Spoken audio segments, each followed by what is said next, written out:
50,000 টাকা বেতনের লোকদের প্রতি মাসে কত টাকা সঞ্চয় করা উচিত? বেতন বাড়তে থাকলে অনেক সময় খরচও বাড়তে থাকে, সেই জন্য অনেকেই সঞ্চয় করতে পারেন না। এটাই দেশের অধিকাংশ মানুষের অজুহাত। এই অজুহাতে বছরের পর বছর কেটে যায়। আবার কিছু লোক আছে যারা সবসময় বলে যে আগামী বছর বেতন একটু বাড়বে, তবেই তারা সঞ্চয় করবে, কিন্তু বাস্তবে তা হয় না। যারা বেতন বৃদ্ধির পরে কিছু অর্থ সঞ্চয় করবেন বলে আশা করছেন, তারা কখনো সঞ্চয় করতে সক্ষম হবেন না, কারণ সঞ্চয়ের জন্য বেতন বৃদ্ধির অপেক্ষা কখনো শেষ হয় না। কেউ চাইলে নিজেদের বেতন থেকেই সঞ্চয় করতে পারে। এর জন্য প্রয়োজন শুধু ইচ্ছা শক্তি ও উন্নত আর্থিক পরিকল্পনা। আজ আমরা এই নিয়ে বিস্তারিত জানাবো যে কিভাবে এবং কতটা সেভ করতে হবে। 20,000 টাকা বেতনের লোকেদের জন্য কারো বেতন প্রতি মাসে 20,000 টাকা হলেও সঞ্চয় করা যেতে পারে।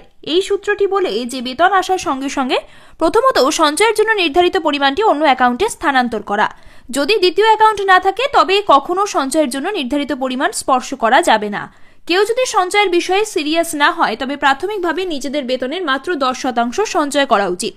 অর্থাৎ প্রথম 6 মাসের জন্য প্রতি মাসে 2,000 টাকা সঞ্চয় করতে হবে। বর্তমান সময়ে বেশিরভাগ লোকের বেতন প্রায় 50,000 টাকা। যদি কারো বেতন প্রায় 50,000 টাকা হয় তাহলে জেনে নেওয়া যাক প্রতি মাসে কত টাকা সঞ্চয় করা উচিত এবং কোথায় বিনিয়োগ করতে হবে। যদি কেউ বিবাহিত হয়, 2টি সন্তান থাকে এবং তারপরেও নিজেদের বেতন থেকে 50,000 টাকা বাঁচাতে পারে। সাধারণত যারা প্রাইভেট চাকরি করে তাদের প্রতি মাসে বেতনের প্রায় 30% সঞ্চয় করা উচিত। নিয়ম বলছে প্রতি মাসে 15,000 টাকা বাঁচাতে হবে। যদি কারো বেতন প্রতি মাসে 50,000 টাকা হয় তবে প্রতি মাসে 15,000 টাকা সঞ্চয় না করে তাহলে নিজেদের বিনিয়োগের লক্ষ্যে পৌঁছানো যাবে না।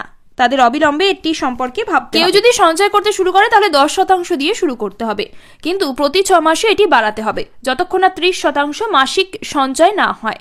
এতে শুরুতে অনেক সমস্যার সম্মুখীন হতে হবে। নিজেদের খরচ কভার করা যাবে না, কারণ ইতিমধ্যেই নিজেদের পুরো বেতন খরচ করার অভ্যাস গড়ে উঠেছে। কারো যদি মাসে 4 বার বাইরে খাওয়ার অভ্যাস থাকে তবে তা কমিয়ে মাসে 2 বার করতে হবে।